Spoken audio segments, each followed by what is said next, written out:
हैं gardening aesthetics. मैं हूं अनीता दिनेश। गार्डनिंग एस्थेटिक्स में आज बात करने वाले हैं मॉस पोल पे लगे हुए मॉन्स्टेरा ड्रैगन टेल के बारे में, जिसको कि एपीप्रेमनम पिनटम भी कहा जाता है। और इसके मेरे पास दो वैरायटीज हैं, एक ये वेरीगेटेड वैरायटी और एक एमराल्ड ग्रीन वैरायटी।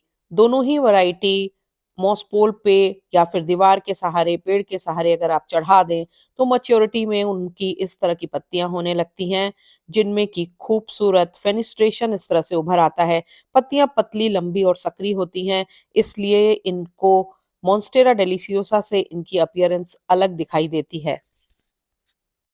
जो अपनी मैच्योरिटी के बाद उसमें पत्तियों में इस तरह के फेनेस्ट्रेशन उभर आते हैं। शुरुआत में जब इमेच्योर नया प्लांट होता है, बेबी प्लांट होता है, तो वो कुछ इस तरह का दिखता है। पत्तियां पतली, लंबी, इस तरह की शार्प होती हैं, नॉर्मल मनी प्लांट से अलग होती हैं। और सही बात तो ये है कि आप में से हो सकता है कई लोगों के पास ये प्लांट हो जिसको आप डार्क ग्रीन कलर का मनी प्लांट समझते हैं, और आपने उसको अपने प्लांटर्स में, बास्केट्स में लगाया है, पर पत्तियां मैच्योर नहीं है। उसका कारण ये है कि जब आप इसको एक्स्ट्रा न्यूट्रिएंट और सपोर्ट देंगे और इसके स्टेम जब मोटा होगा तभी इसकी पत्तियां बड़ी होंगी। अदरवाइज ये एक नॉर्मल जेड मनी प्लांट के जैसा दिखाई देगा, बस थोड़ा पतली और तीखी पत्तियां हैं। तो अगर आपके पास जेड मनी प्लांट्स हैं तो एक बार जाकर के नजर मारिएगा कि पत्तियां अगर ज्यादा पतली और ज्यादा इस तरह की लंबी हैं तो इसका मतलब ये एपीप्रेमनम पेनिटम ही है। और अगर आप इसको मॉसपोल पे या इस तरह से किसी दीवार के सहारे चढ़ा देंगे तो इसकी पत्तियां बड़ी-बड़ी और मैच्योर होकर के इस तरह की दिखाई देने लगेंगी, और ये एक खूबसूरत लश ग्रीन जायंट प्लांट में कन्वर्ट हो जाएगा। और एक दिन मैंने एक वीडियो डाला था, उसमें ये प्लांट दिख रहा था, तो मेरे बहुत सारे फ्रेंड्स ने इससे रिलेटेड बहुत सारी क्वेरीज की, तो मैंने सोचा कि वीडियो ही बना देती हूँ। और सबसे पहले शुरू करते हैं इस प्लांट की सनलाइट रिक्वायरमेंट और लोकेशन से रिलेटेड बात। मैंने इस प्लांट को ईस्ट में और नॉर्थ में 2 डायरेक्शंस में लगा रखा है। दोनों ही जगह ओपन एरिया में लगे हुए ये प्लांट हैं, यानी कि इनको पूरी सनलाइट मिलती है और रिक्वायरमेंट के अकॉर्डिंग धूप मिलती रहती है। मैं जब प्लांट को रखती हूँ तो बड़े प्लांट के केस में ये हमेशा ध्यान रखती हूँ कि ऐसी जगह रख दूँ जहाँ पर गर्मी सर्दी उनका पूरे समय काम चल जाए, यानी कि मुझे बार बार उनको डिस्टर्ब न करना पड़े, उनको उठाना ना पड़े। इसलिए मैंने इनको ऐसी जगह पे रखा हुआ है जहाँ पर ना इनके ऊपर फ्रॉस्ट का असर होता है, क्योंकि ये ऊपर से एक छज्जे के शेड के नीचे हैं, और ना ही इन पे गर्मियों में लू का असर होता है, क्योंकि ये एक ऐसी जगह पे हैं जहाँ पर लू की तेज गर्म थपेड़े नहीं लगते हैं। और तीसरा, ये एक ऐसी जगह है जहाँ इनको इनके रिक्वायरमेंट की लाइट मिलती है, क्योंकि एपिप्रेमनम पिनटम को ठीक ठाक लाइट की जरूरत होती है, यानी कि फुल डे लाइट तो चाहिए। पर जैसे हमारे यहाँ मई जून जुलाई में तीखी धूप पड़ती है, वो धूप तो इनकी पत्तियों को बर्न कर देगी आफ्टरनून की, पर इनको पूरे दिन की ब्राइट लाइट चाहिए होती है। तो इसलिए इनके लिए जो परफेक्ट लोकेशन है वो ईस्ट और नॉर्थ है गर्मियों के दिनों में। दूसरी इंपॉर्टेंट चीज़ है मिट्टी। ये प्लांट जब छोटा होता है तो देखिए कुछ इस तरह का दिखता है, और इसकी मिट्टी अगर बहुत अच्छी बनी होगी तो इस प्लांट की ग्रोथ भी अच्छी होगी और मैच्योरिटी अचीव करने में हेल्प करेगी। इसलिए जब मिट्टी को बनाएं तो बहुत अच्छा ऑर्गेनिक मैन्योर उसमें बेस मटेरियल के तौर पर यूज़ करें। और मुझे ऐसा लगता है कि आपकी अगर अच्छी गार्डन सॉइल है तो आप 30% गार्डन सॉइल, 20-25-30% तक सैंड ले सकते हैं। इसके अलावा इसमें आप थोड़े से वुड चारकोल के टुकड़े डालिए और थोड़ा-सा कोकोपीट, राइस हस्क जैसे मॉइस्चर रिटेनिंग मटेरियल्स को यूज़ करिए। आप मॉस ग्रास को भी यूज़ कर सकते हैं, क्योंकि मैं मॉस ग्रास को प्रेफ़र करती हूँ और उसी को यूज़ कर सकती हूँ। और ऑर्गेनिक मैन्योर के बेस के तौर पर आप इसमें वर्मी कंपोस्ट यूज़ कर सकते हैं, काऊ डंग मैन्योर यूज़ कर सकते हैं, या फिर लीफ मोल्ड यूज़ कर सकते हैं। पर मुझे लगता है कि लीफ मोल्ड और वर्मी कंपोस्ट, 2 जो कंपोस्ट होती हैं वो बहुत अच्छे रिजल्ट्स देती हैं, क्योंकि उनमें इसकी जो ग्रोथ मैंने देखी है वो ज़्यादा अच्छी होती है और पत्तियाँ पीली होने का डर भी नहीं रहता है। आपको हमेशा ये ध्यान रखना है कि मिट्टी में नमी तो रहे पर मिट्टी में ओवर वाटरिंग ना हो। तो इसलिए वाटरिंग का तरीका मैं जो इस्तेमाल करती हूँ वो ये है कि एक दिन तो मैं इनमें खूब थॉरोली वाटरिंग करती हूँ, यानी कि पत्तियाँ, मॉसपोल, स्टेम, रूट्स, पूरा पॉट अच्छे से पानी से भर देती हूँ। फिर उसके बाद मैं 4-5 दिनों तक बस हल्की-हल्की इनकी पत्तियों पे मिस्टिंग करती रहती हूँ, मॉसपोल को गीला करती रहती हूँ। और फिर जब मुझे लगता है कि ऊपर 1.5-2 इंच की मिट्टी सूख गई है, तब फिर इनमें थॉरोली वाटरिंग की इस प्रक्रिया को दोहराती हूँ। और अगर आप इनको लगाते हैं तो हमेशा ये ध्यान रखना है कि पॉट का जो ड्रेनेज होल है वो बहुत अच्छा रहे। पॉट के साइज़ का बहुत फ़र्क नहीं पड़ता है, क्योंकि इनकी जो मैच्योरिटी है वो अगर आप सपोर्ट देंगे तो वो अपने आप ही अचीव होने लगती है।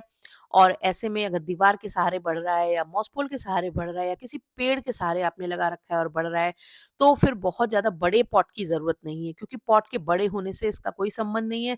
इसकी जो एरियल रूट्स हैं, इनको अगर एक्स्ट्रा न्यूट्रिएंट्स मिलने लगेंगे तो ये प्लांट की पत्तियाँ बड़ी होने लगेंगी, उनमें इस तरह के फेनेस्ट्रेशन उभर के आने लगेंगे। इसलिए इनकी जो ग्रोथ है उसमें पॉट साइज़ उतना मैटर नहीं करता है, 8 से 10 इंच का पॉट इनके लिए मोर देन सफिशिएंट होता है। पर कई बार ऐसा होता है कि प्लांट जब बड़ा हो जाता है, तो वो फिर गिरने लगता है हवा के असर से, क्योंकि बैलेंस बिगड़ जाता है, ऊपर का हिस्सा भारी हो जाता है और नीचे का हिस्सा हल्का रहता है। उसका सॉल्यूशन ये है कि मैं इसको एक प्लास्टिक के पॉट में मैंने लगा रखा है और इस तरह से एक बड़े सिरेमिक के हेवी पॉट में डाल के रख रखा है। तो ये प्रॉब्लम इस तरह से सॉल्व हो जाती है और आप इन प्लांट्स में बड़ी 6 फीट की मॉसपोल भी लगा सकते हैं, क्योंकि करीबन डेढ़ पौने 2 साल में ये प्लांट 6 फीट की गति को अचीव कर लेगा, ग्रोथ को अचीव कर लेगा, अगर आपने इसकी बढ़िया अच्छी केयर की हुई है तो। और अगर आप शुरू-शुरू में इनको लगाएँगे तो पहले शुरुआत में देखिए इस तरह से ये लंबी लता बढ़ के ऊपर छोटी पत्तियों वाली ही पहुँचेगी। फिर आप धीरे-धीरे स्टेम को काटना शुरू करेंगे और स्टेम मोटा होना शुरू होगी और फिर पत्तियों में फेनेस्ट्रेशन उभर के आने लगेगा। और फेनेस्ट्रेशन अगर आप एक जुवेनाइल प्लांट लगा रखा है आपने, तो फेनेस्ट्रेशन आने में कम से कम 6, 7, 8 महीने तक का समय और अगर कई बार डेढ़ साल तक का समय भी लग सकता है, इसलिए बहुत जल्दी निराश भी होने की ज़रूरत नहीं है, क्योंकि एक बार जब इसमें फेनेस्ट्रेशन उभर के आ जाता है, तो फिर तो इसकी पत्तियाँ दिन पर दिन बड़ी, चौड़ी और चौड़ी होती चली जाती हैं। ये प्लांट दिन पर दिन खूबसूरत होता चला जाता है। इस प्लांट की जो फर्टिलाइज़ेशन की रिक्वायरमेंट है, वो थोड़ी ज़्यादा होगी अगर आपको अच्छा हेल्दी, लश ग्रीन और फेनेस्ट्रेशन वाला मैच्योर प्लांट चाहिए तो।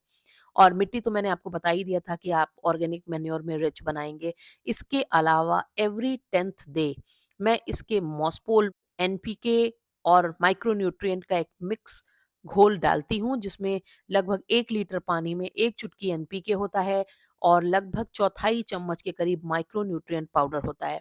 इसको घोल करके मैं इसके मॉसपोल में डालती हूँ लगातार और इसकी जगह आप लिक्विड ऑर्गेनिक एनपीके भी यूज़ कर सकते हैं, लिक्विड एनपीके भी यूज़ कर सकते हैं, लिक्विड माइक्रोन्यूट्रिएंट या लिक्विड ऑल पर्पस फर्टिलाइज़र, ये कोई भी चीज़ आप यूज़ कर सकते हैं, वो अच्छे रिज़ल्ट देगी। पर अगर आप पॉट में बहुत ज़्यादा खाद मिलाते रहेंगे तो इस प्लांट को बहुत बेनिफिट नहीं होगा। इस प्लांट के ऊपर आप मॉसपोल में खाद डालेंगे और इसके साथ ही फोलियर स्प्रे अगर आप यूज़ कर लेंगे और देखिए इस प्लांट को एक्स्ट्रा न्यूट्रिएंट पत्तियों के सहारे तुरंत मिलने लगेगा और पत्तियाँ ज़्यादा बड़ी और ज़्यादा मैच्योर जल्दी होंगी और पत्तियाँ ज़्यादा खूबसूरत होने लगेंगी, क्योंकि इस प्लांट की जो खूबसूरती है वो इसके प्लांट की पत्तियों के फेनेस्ट्रेशन में ही है और फेनेस्ट्रेशन तभी आएगा जब प्लांट मैच्योर हो जाएगा तब। और ये प्लांट आपको नर्सरीज़ में भी मिल जाएगा और ऑनलाइन आपको काफ़ी जगहों पे मिल जाएगा। ये छोटे प्लांट्स को मॉसपोल पे अपने आप लगा सकते हैं। मॉसपोल पे प्लांट्स को किस तरह लगाएँ ताकि वो जल्दी से बढ़ें और इस तरह के दिखाई देने लगें, इसको मैंने अपने एक वीडियो में बताया था जो मॉसपोल्स के बारे में था। उसको आपको देखना होगा तो आपको लिंक एंड में आता हुआ मिलेगा, आप उसको देख सकते हैं। ये प्लांट्स इस तरह के प्लांट्स होते हैं जिनमें बहुत ज़्यादा पेस्ट वगैरह के चांसेस तो नहीं होते हैं, पर पत्तियाँ पीली होने लगें तो समझ लीजिए कि आप पानी ज़्यादा डाल रहे हैं और अगर पत्तियाँ ज़्यादा पीली या ब्राउन होने लगे तो फिर रूट को चेक करके देख लीजिए, स्टेम को नीचे से चेक कर लीजिए कि कहीं कोई रॉटिंग तो नहीं है, क्योंकि ओवर वाटरिंग से ये प्लांट बहुत ही आसानी से रॉट होता है। इसलिए अगर आप ओवर वाटरिंग नहीं करेंगे तो ये प्लांट लंबे समय तक लश, ग्रीन, खूबसूरत और हेल्दी बना रहेगा। साथ ही साथ ये इंडोर्स में सजाने के लिए भी एक परफेक्ट प्लांट है। आप इस प्लांट को अपने इंडोर्स में सजा करके और उसमें एक एलिगेंस ऐड कर सकते हैं, खूबसूरती ऐड कर सकते हैं।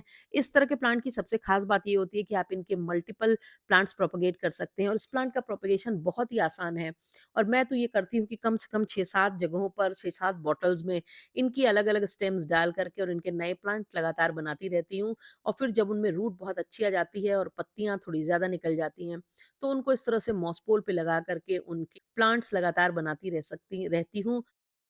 ये आपके गार्डन में एक ट्रॉपिकल वाइब को ऐड कर देंगे।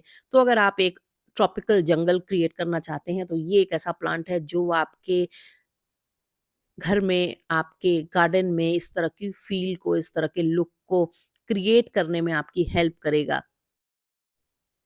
आप इसको अपने थोड़े से शेडेड एरियाज़ में भी लगा सकते हैं, वहाँ पे भी अच्छे से चलता है।